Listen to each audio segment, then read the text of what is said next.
한 주를 보내면서 저 개인적으로는 상당히 오랜만에 저희 노회에서 가지는 세미나가 하루 1일 세미나가 있었어요.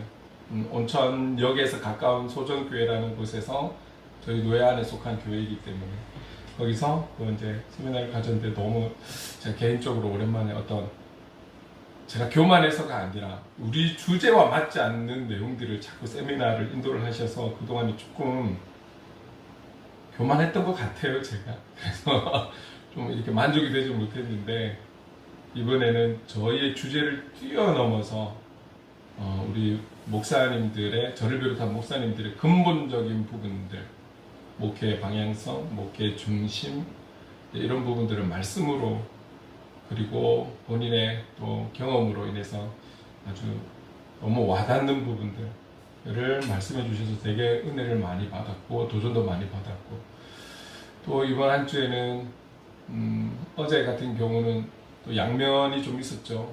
또 대전에 한 회사에는 큰 불이 나서 일부는 어쨌든 중상자들이 상당히 좀 적지 않은 또 그런 분들이 나왔고, 그래서 큰 아픔을 겪고 있는 반면에 또 한 곳에서는 아주 화려한 축제의 시간을 보내는 그런 현장도 있었습니다.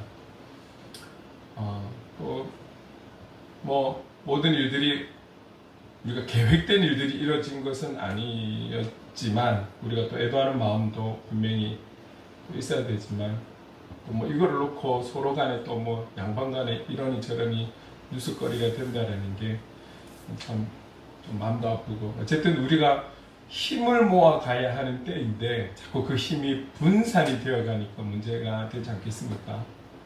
이해하고 배려하고 그러면서 섬기고 용납하는 이런 넉넉한 마음들을 우리가 좀 회복해야 되지 않을까. 그래도 우리나라는 콩 한 조각도 나눠 먹는 이런 사랑스러운 나라이지 않았습니까? 근데 나와의 생각이 맞지 않으면 틀린 것으로 간주해버리는 이런 시대가 너무 안타깝고, 그래서 이 십자가에서 하는 사순절을 보내는 이때에 우리가 다른 걸 묵상하는 시간이 아니잖아요. 십자가의 주님을 우리가 묵상할 때 주님이 우리에게 보여주신 그 놀랍고 위대한 사랑, 그 사랑이 다른 곳에서가 아니라 먼저 교회 안에서 다시금 회복이 되고 좀 충만해지고, 그것이 충만해서 흘러가는, 우리 이웃에게 흘러가는 이런 은혜가 있었으면 좋겠다. 이 사랑이라는 단어 안에 많은 부분들이 포함이, 조금 전에 말씀드렸던 이런 내용들이 다 포함이 된 것 아니겠습니까? 그래서 서로 사랑하는 우리 공동체, 또 교회 공동체, 이 나라와 민족이 되었으면 좋겠다. 이런 생각들도 좀 해보게 됩니다. 오늘 본문이 짧은 2절이지만 쭉 내용들이 계속 연결이 되고 있다는 것을 우리가 기억하면서 저는 오늘 이 2절이지만 8절 말씀을 주제절로 삼고 제목을 하나님의 선물, 이런 제목을 함께 또 좀 나누려고 합니다. 여러분, 우리가 지금까지 살아온 시간들 속에 어떤 이유에서든 또 어떤 상황에서든 크고 작은 기념일이든 다들 선물은 한 가지씩 이상을 받아보셨을 거예요. 이런저런 이유로 여러 선물들을 받아보지 않았겠습니까? 저도 그렇고요. 그런데 이런 많은 선물들 중에 아마 의미가 좀 깊은, 의미가 큰 그런 선물들이 있을 거예요. 이 의미 있다라는 것은 그 선물의 값어치가 얼마나 되느냐, 이걸 떠나서 의미가 있는, 상당히 기억에 오래 남고 마음에 새겨져 있는 그런 선물들도 분명히 있을 거라고 생각이 들어요. 그런 선물들이 어떤 것이 있다라는 것을 점심 먹고 같이 나누는 것도 참 좋겠다. 지금부터 그 생각 미리 하지 마시고요. 그것도 괜찮겠다, 이런 생각이 듭니다. 그런데 오늘 본문에서는 하나님께서 그리스도인들에게 주신 하나님의 선물이 있다라는 걸 분명하게 말씀하고 있는 것이죠. 여러분, 이 선물은 하나님이 우리에게 주시는 선물, 오늘 본문에서 말씀하고 있는 선물은 우리 각자에게 합당한, 우리 각자에게 필요한, 우리 각자에게 있어야 하는 선물의 종류가 많이 있겠지만 우리 모두에게 공통된 선물이 있는데, 이 선물은 어느 누구도 흉내내어 줄 수 없고 어느 누구도 가짜로 만들어서 줄 수 없는 유일한 선물이라는 거죠. 그 유일한 선물을 유일하신 분이 우리에게 주셨다라고 사도 바울은 이야기를 하고 있어요. 그 말씀이 바로 8절 말씀 아니겠습니까? 우리 같이 한번 읽어보도록 하겠습니다. 시작. 너희는 그 은혜에 의하여 믿음으로 말미암아 구원을 받았으니 이것은 너희에게서 난 것이 아니요 하나님의 선물이라. 이 한 절의 말씀은 너무나 여러 가지를 담고 아주 중요하기 때문에 단호하고 분명하게 우리에게 말씀하고 있다는 것이죠. 사도 바울은 오늘 저와 여러분이 구원을 받았다라고 분명하게 말씀을 하고 있어요. 하나님의 선물인 구원을 받았다라고 말씀하고 있어요. 그러면서 조금 더 붙여진 설명이 어떤 것이냐면 이 구원은 두 가지 이유로 인해서 받았다. 이렇게 말씀하고 있는 것이죠. 그래서 하나는 바로 하나님의 은혜이다. 하나님의 은혜로 너희는 구원을 받았다라고 말씀하고 있어요. 여러분, 우리가 이 에베소서를 보면서 우리를 표현할 수 있다면 에베소서 2장 1절과 5절에 동일하게 표현하고 있는 내용이 무엇입니까? 우리를 향해서 허물과 죄로 죽을 수밖에 없는 우리 영혼들, 그게 바로 우리인 거잖아요. 하나님을 알지 못하는 자들, 죄인된 모든 영혼들, 허물과 죄로 영원한 지옥에 갈 수밖에 없는 우리들을 살리셨다. 그리스도와 함께 살리셨다라고 반복되어 말씀을 하고 있습니다. 우리를 살리셨다라는 것은 하나님을 향해, 그 생명의 주관자 되시는 하나님을 향해 우리의 어떠함을 표현하고 드리고 바쳐서 우리가 얻은 것이 아니라 2장 4절에 분명하게 말씀하고 있는 것은 너희의 어떠함이 아닌 하나님의 긍휼하심과 하나님의 크신 사랑으로 인해서 살리고 세워주셨다. 그렇게 말씀하고 있는 것이죠. 그러면서 2장 5절에 보면 삽입구가 있어요. 가로친 곳. 괄호친 그 내용이 무엇입니까? 너희들은 전적인 하나님의 은혜이다. 너희들의 구원은 전적인 하나님의 은혜이고 너희들이 영적으로 산 것은 전적인 하나님의 은혜이다라고 계속 강조해 왔었어요. 여러분, 고린도전서 15장 10절의 말씀인데 이 15장 10절의 말씀을 좀 풀어서 알기 쉽게 번역되어 나온 성경이 있어요. 이 부분을 스크린 보시면서 같이 한번 좀 읽어보실게요. 시작. 그러나 나는 하나님의 은혜로 오늘의 내가 되었습니다. 나에게 베풀어 주신 하나님의 은혜는 헛되지 않았습니다. 나는 사도들 가운데 어느 누구보다도 더 열심히 일하였습니다. 그러나 이렇게 한 것은 내가 아니라 나와 함께 하신 하나님의 은혜입니다. 사도 바울은 자신을 향해서 이렇게 이야기하는 거예요. 나의 모든 것은 하나님의 은혜입니다. 내가 사도들 중에 어느 사도들보다도 더 열심히 확실하게 일해왔습니다. 그러나 돌아보니 이 모든 것은 내가 열심히 해서가 아니라 하나님의 은혜였던 것입니다. 라고 고백하는 거예요. 내가 노력하고 내가 열심히 살아서 지금의 환경을 이루고 여기까지 왔습니다. 라고 모든 사람들은 고백할 수 있겠죠. 여기 계신 여러분들은 어떻게 고백하고 싶으십니까? 여러분들이 이 자리에 오신 이유 어디에 있습니까? 라고 묻는다면 우리가 신앙이 어린 분들이나 하나님을 알지 못하는 자들은 우리가 열심히 살아왔고 신앙을 가지고 내가 열심히 지내왔기 때문에 신앙을 가지고 내가 열심히 뛰어왔기 때문에 왔습니다라고 아마 일반적으로 표현할 수 있을 것 같아요.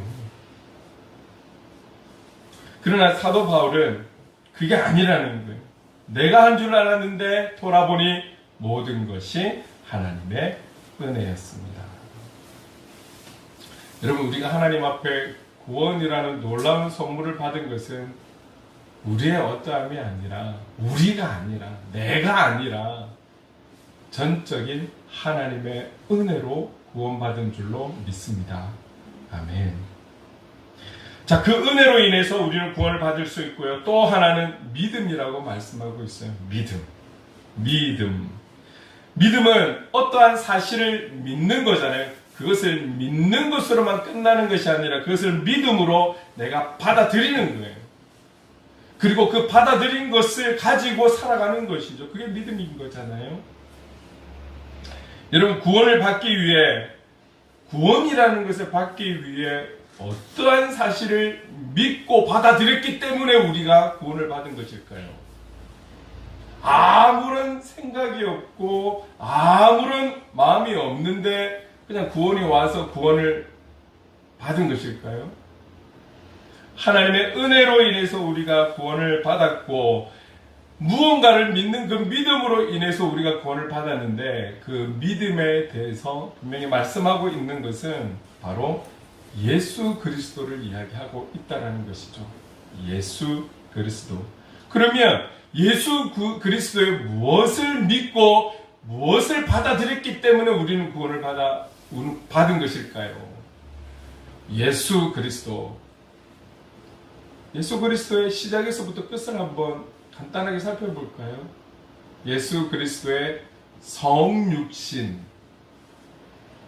사실은 여기서부터 많은 사람들이, 대부분 신앙을 갖지 않는 분들이 막히는 것이죠. 사람과의 관계 속에서, 남녀의 사랑 속에서 생명이 주어지는 것이 아니라 성육신, 하나님의 보내심으로 여자의 몸에서 예수님이 태어났다는 이것 자체부터가 우리의 논리와 맞지 않는 내용이잖아요. 성육신 뿐만 아니에요. 십자가의 사건. 그리고 결국 이 사건으로 죽으신 분이 살아나셨다라는 것. 잠깐 죽었는데 깨어날 수는 있어요. 그런 증거들은 우리 주위에도 찾아보면 찾을 수가 있어요. 그러나 중요한 건 그들도 결국은 다 죽었다라는 것이죠. 그러나 예수님의 부활은 잠깐의 깨어난 것이 아닌 죽으시면서 사흘 후에 영원히 부활하셨다라는 이 사건이죠. 이것을 믿는 믿음을 이야기하는 것입니다. 이것으로 끝이 난 게 아닙니다. 그분은 승천하사 하나님의 보좌 우편에 현재 계신다라는 것. 이것이 끝이 아닙니다. 이제 앞으로 되어질 사건, 다시 오실 재림의 주님. 이것을 믿는 믿음, 그리고 이 모든 예수님을 향한 믿음은 바로 누구를 위해서? 어느 누군가 특정인을 위해서가 아닌 나를 위해 오신 주님이라는 것을 믿는 믿음을 이야기하고 있는 것이죠. 이 믿음이 있을 때에 우리는 구원을 받은 자가 될 수 있다라고 말씀하고 있습니다. 근데 여러분, 예수님의 이 일생에 대한 놀라운, 지금 말씀드린 핵심적인 것뿐만이 아니라 보여주신 기적들, 그 말씀들, 이 모든 예수 그리스도에 대한 관한 부분들을 내가 믿는다라고 생각하시면 이 또한 사실은 우리의 실수일 수 있는 거예요. 착각일 수 있는 거예요. 내가 이해가 되어서 믿거나 나의 영성이 너무 뛰어나서 믿는다거나 내가 믿으려고 열심히 공부했거나 내가 믿으려고 엄청난 노력을 했거나 나의 의지로 인해서 믿어진 것이 아니라 이 또한 성령 하나님의 깨달음이 있었기 때문에, 도우심이 있었기 때문에 우리는 그분을 믿게 된 것이죠. 이 또한 결국 하나님의 은혜라고 표현할 수 있을 것입니다. 여러분, 성령 하나님의 도우심이 아니고서는 이 예수님의 모든 부분들을 어떻게 우리가 믿을 수가 있겠습니까? 우리도 이 시대를 살아가는 사람들인데 이 은혜가 아니고서 어떻게 우리가 보지도 경험하지도 못한 그분에 대해서 믿는다라고, 온전히 믿는다라고, 받아들인다라고, 그 믿는 믿음으로 나를 의지하며 살아간다라고 표현할 수 있겠습니까? 이 또한 하나님의 온전하신 은혜인 것입니다. 믿음에 대한 하나님의 은혜가 아니고서는 우리는 믿을 수가 없는 것이죠. 히브리서에 보면 믿음에 대한 이야기가 참 많이 있어요. 히브리서 12장 2절의 전반부를 다른 번역으로 된 내용을 한번 살짝 같이 한번 읽어보도록 할게요. 시작. 믿음의 근원이시며 우리 믿음을 온전하게 하시는 이인 예수를 바라봅시다. 믿음의 근원이시고 우리 믿음을 온전하게 하시는 이인 예수를 바라봅시다. 결국 우리가 예수님을 믿는, 조금 전에 설명드린 하나하나의 내용을 믿는 믿음도 우리의 열심과 우리의 노력과 수고로 인해서 믿어지는 것이 아니라 그 믿음의 근원이 되고 모든 것이 되는 예수 그리스도를 바라볼 때 성령 하나님으로 인한 깨달음이 오고 그것을 믿게 되는 하나님의 은혜라고 우리에게 말씀하고 있습니다. 이 믿음으로 인해서 우리는 구원을 받는다라는 거예요. 다른 어떤 조건은 없지만 그분을 믿는 믿음으로 우리는 구원을 받습니다. 라고 말씀하는 것이죠. 그렇게 보면 지금 8절에서 말씀하고 있는 하나님의 구원을 이루기 위한 그 하나님의 은혜와 믿음은 우리가 흔히들 사회에서 말하는 것처럼 동전의 양면과도 같다라고 볼 수 있는 것이죠. 이것으로 인해서 오늘 저와 여러분들이 구원이라는 놀라운 은혜를 경험하고 있는 것입니다.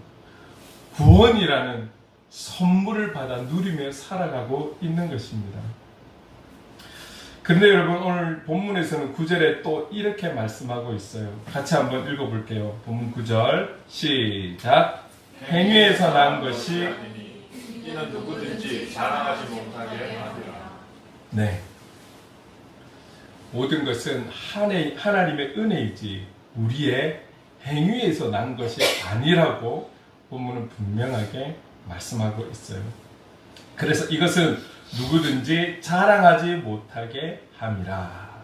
자랑하지 못하게 하기 위해 우리의 행위가 아닌 전적인 하나님의 은혜로 인해서 우리는 구원을 받았다. 그렇게 설명하고 있습니다. 근데 여러분, 우리가 사람이라면 늘 이런 부분들을 조금씩 언급해 왔는데 우리가 받은 그 선물에 대해서 좀 자랑하고 싶지 않겠습니까? 그 자랑이 오직 은혜와 믿음에 대한 부분만 강조하면 되는데 이 은혜와 믿음에 대해서 내가 수고했고 내가 노력했고 내가가 자꾸 들어가고 싶은 그런 욕구가 우리 안에 있는 것이죠. 그게 얼마나 더 크냐 작냐의 차이이지 이 죄인된 우리 인간은 그런 욕구가 있는 것 같아요. 사람에게도 인정받고 싶고 사람에게 칭찬받고 싶고 그런 부분 말입니다. 근데 여러분, 오늘 본문은 분명하게 행위에서 난 것이 아니다. 왜? 누구든지 자랑하지 못하게 함이라 분명하게 말씀하고 있는 것입니다. 자, 그렇다면 이를 설명해 줄 수 있는 성경의 다른 곳을 한번 좀 보도록 할게요. 로마서 4장 2절 말씀 같이 한번 읽어보겠습니다. 시작. 만일 나왔나요? 로마서 4장 2절 제가 한번 읽어볼게요. 만일 아브라함이 행위로서 의롭다 하심을 받았으면 자랑할 것이 있으려니와 하나님 앞에서는 없느니라. 자, 여러분 잘 들어보세요. 아브라함이 행위로서 의롭다 하심을 받았으면 자랑할 것이 있으려니와 하나님 앞에서는 없느니라. 그 유명한 오늘 이 21세기에도 우리의 입을 통해서 아브라함을 표현할 때 그 수식어가 어떻습니까? 믿음의 조상 아브라함. 믿음 하면 딱 생각나는 인물이 아브라함 아니겠습니까? 믿음의 조상 아브라함. 얼마나 위대한 사람입니까? 그런데 오늘 이 로마서 4장 2절에서 분명하게 말씀하고 있는 것은 아브라함이 행위로서 의롭다 하심을 받았으면 분명 자랑할 것이 있었을 거야. 그러나 하나님 앞에서 없어. 아브라함, 하나님 앞에서 아무것도 없어. 하나님 앞에서는 없다라는 거예요. 단호하게 성경은 증거하고 있는 거예요. 그러면서 만약 아브라함이 그의 수고, 그의 노력, 그의 열심, 그의 열정으로 인해서 무언가를 통해서 믿음을 의롭다라고 칭함을 받았다라면 그는 분명 자랑했을 거야. 나타냈을 거야. 그 표현이잖아요. 여러분, 누가 이 땅에 살아가는 사람, 누가 아브라함과 비교할 수 있을까요? 이 땅에 의로운 사람, 누가, 믿음의 사람, 누가 아브라함과 비교할 수 있을까요?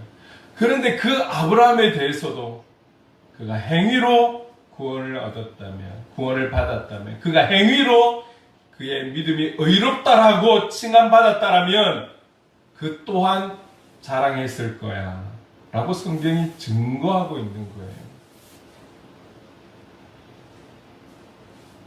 자, 그러면 조금 전에 스크린에 보여준 로마서 4장 4절 한번 같이 다시 읽어볼게요. 시작. 일하는 자에게는 그 삭시 은혜로 여겨지지 아니하고 보수로 여겨지거니와. 이해가 되시죠? 그러면 제가 여러분께 한번 질문을 해볼게요. 마음으로 답해 보시겠습니까? 여기에 일하고 계시는 우리 성도님들 계시잖아요. 일하고 계시는 그 성도님들이 받으시는 월급은 은혜입니까? 여러분의 수고로 인한 보수입니까?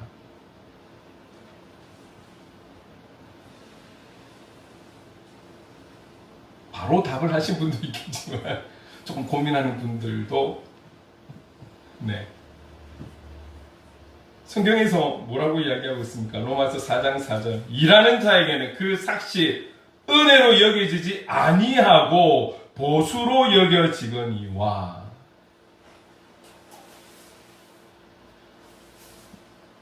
대부분 사람들의 마음인 것 같아요.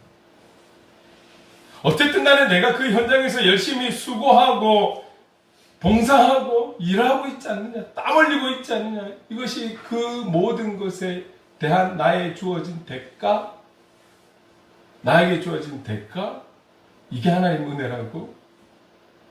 그런데 이 수고에서 11조를 내라고, 주정헌금을 내라고, 감사헌금을 내라고, 선교헌금을 내라고, 각종 기타 땡땡땡 헌금을 내라고,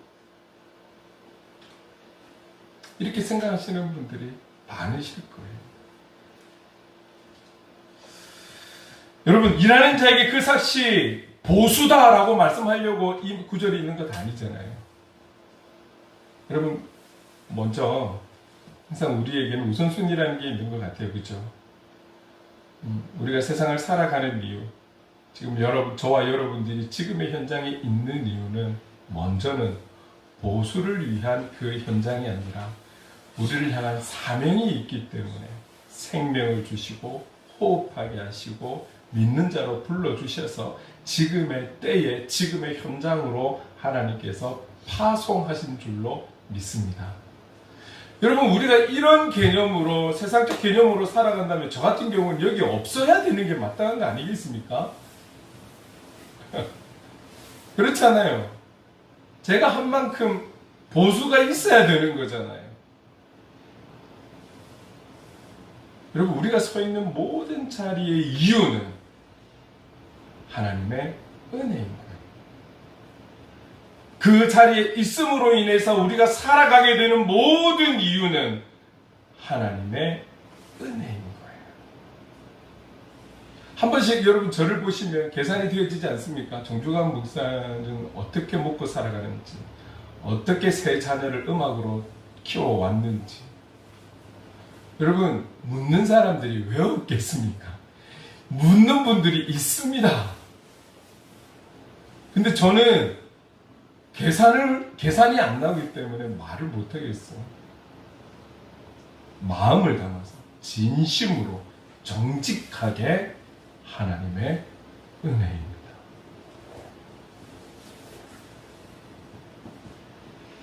더 구체적으로는 저뿐만이 아니라 은빈이, 은성이, 희성이를 향한 하나님의 계획하심이요 뜻하심이요 하나님의 은혜입니다. 왜요? 제가 키우는 거 아니니까요.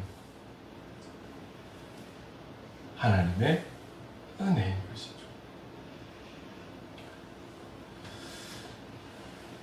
여러분, 많은 사람들은 그 사람이 누구라도 나의 수고, 나의 공로를 알아봐 주기를 원하는 마음 가지고 있어요. 그리고 내가 하는 수고, 공로에 대해서 인정해 주길 바라는 마음 있습니다. 제가 언젠가 한번 설교 때도 간단하게 저를 나눴잖아요.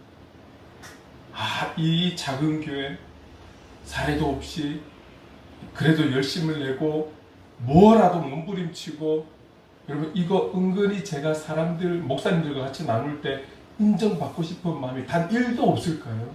아니요, 저 조금 있습니다. 그래서 제 스스로가 자랑할 때도 있어요. 그런데도 우리는 장학금을 하고요, 성대 헌금을 하고요. 있습니다. 저도 인간인데. 그러면 거기에 대해서 답해주는 내용이 왠지 위로가 되고요, 응원이 되고요. 저도 있어요. 얼마나 절제하려고 힘쓰는지 몰라요.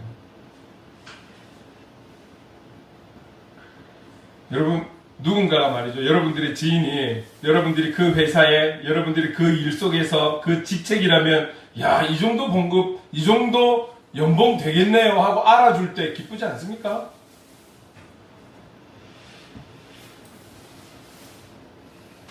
그게 사람이라는 거예요.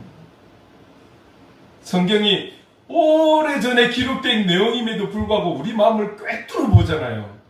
일하는 자에게는 그 삭시 은혜로 여겨지지 아니하고 보수로 여겨지거니와.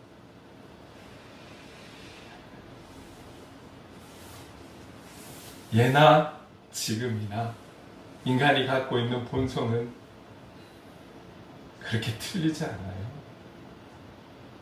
출애굽기 14장 13절 14절 2절 말씀을 같이 읽어보겠습니다. 시작.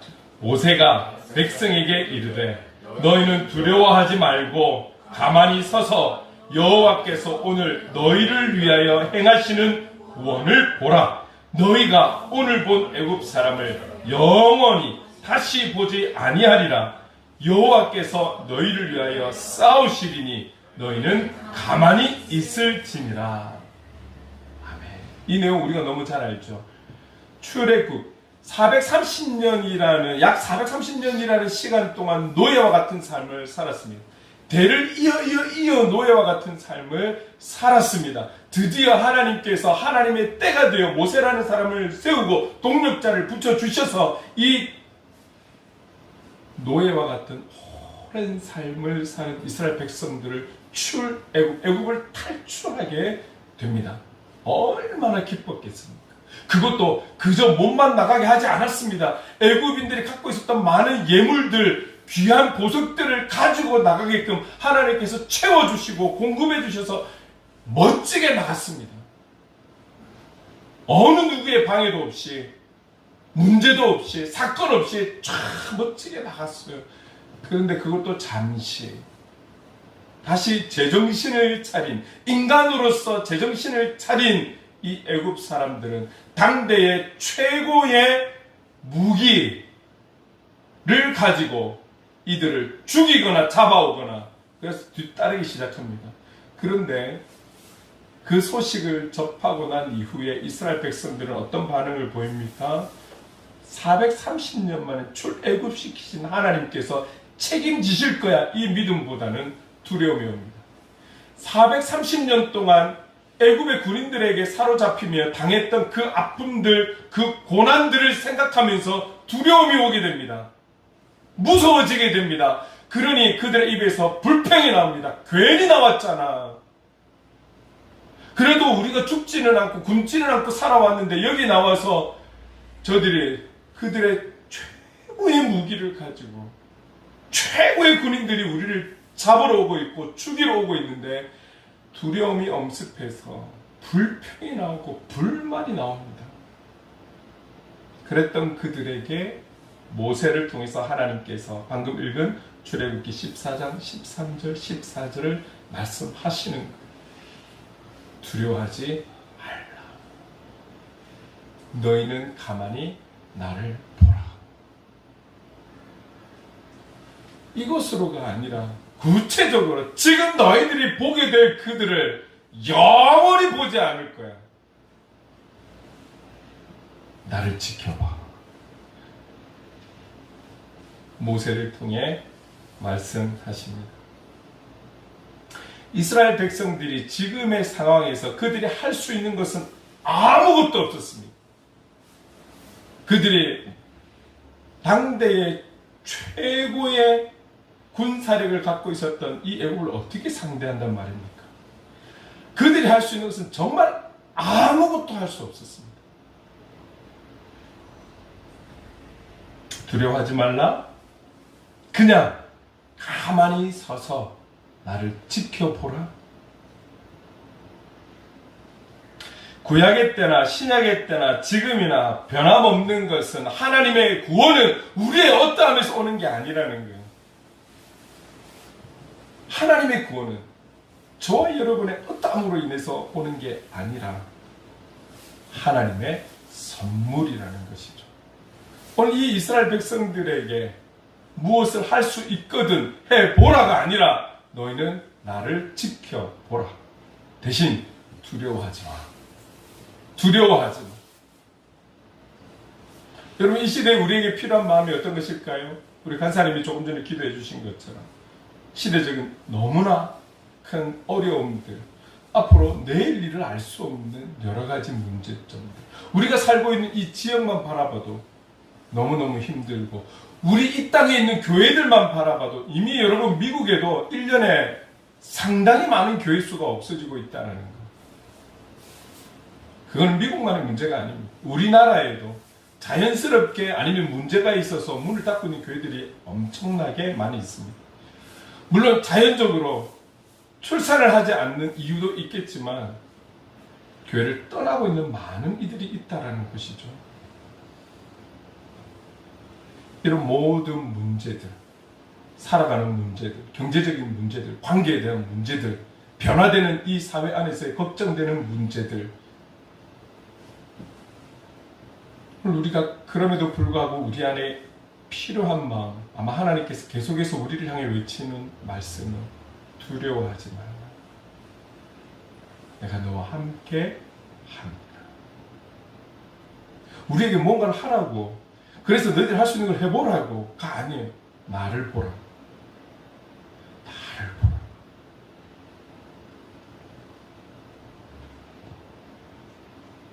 여러분, 애써서 하나를 말한다면 나를 보라.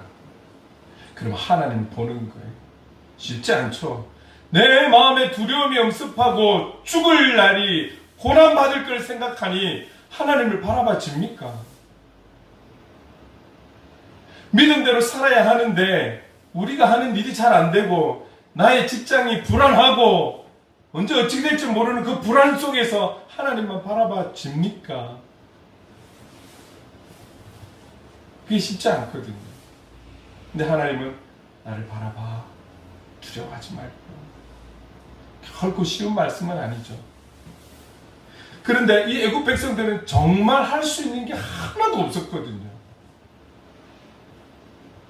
구원을 이루시는 하나님을 바라보는 것. 지금 그들이 할 수 있는 것은 단 한 가지. 구원을 주시는 그 하나님을 바라보는 것. 그거 말고는 없는 거예요. 에베소서 2장 4절에서 말씀하고 5절에서 말씀하고 있는 것처럼 4절이죠. 그 삽입구에서 말씀하고 있는 것처럼 하나님의 그 은혜를 기억하면서 온전히 찬양 드리는 것, 그거 외에는 저와 여러분 할 수 있는 것 아무것도 없습니다. 본문 8절 9절을 통해서 우리에게 분명하게 말씀하고 있는 것은 하나님의 선물은 너희들의 수고와 너희들의 땀과 너희들의 열정과 열심으로 인해서 주어지는 것 아니야. 사람의 어떠함이 아니야. 하나님의 선물의 그 준비와 시작과 과정과 그 선물의 완성에 이르기까지 사람 편에서 주어진 것은 아무것도 없어. 내가 너에게 주는 거야. 내가 너에게 주는 거야. 하나님의 은혜와 예수 그리스도를 그 믿는 믿음으로 인해서 구원을 받는 거야. 여러분, 우리가 한 것은 그저 그분을 믿고 믿기만 한 것인데, 오늘 우리가 구원이라는 세상의 그 어떤 것과도 바꿀 수 없고 비교할 수 없는 구원이라는 놀라운 선물을 받은 것이, 이것이 바로 기적 중에 기적 아닐까요? 여러분, 우리가 남은 날 살아가면서 이 구원과 바꿀 만한 그 어떤 선물을 받을 수 있을까요?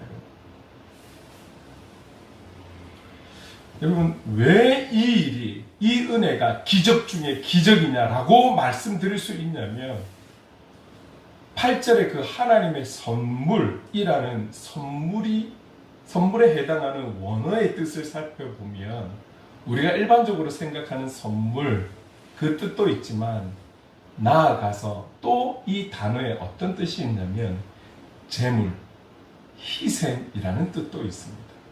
그러면 하나님의 선물도 되지만 하나님의 희생, 하나님의 제물로 표현할 수도 있는 거예요. 이 희생과 제물을 생각하면 하나님의 선물은 우리를 위해 희생 제물이 되신 예수 그리스도를 생각하지 않을 수가 없는 것이죠. 여러분 기억하십시오. 우리가 받은 그 놀라운 기적과 같은 선물, 그 선물은 우리가 생각하는 우리의 기쁨이 되는 선물도 맞지만 여기에는 제물과 희생이라는 깊은 뜻과 의미가 있다는 것도 기억하십시오.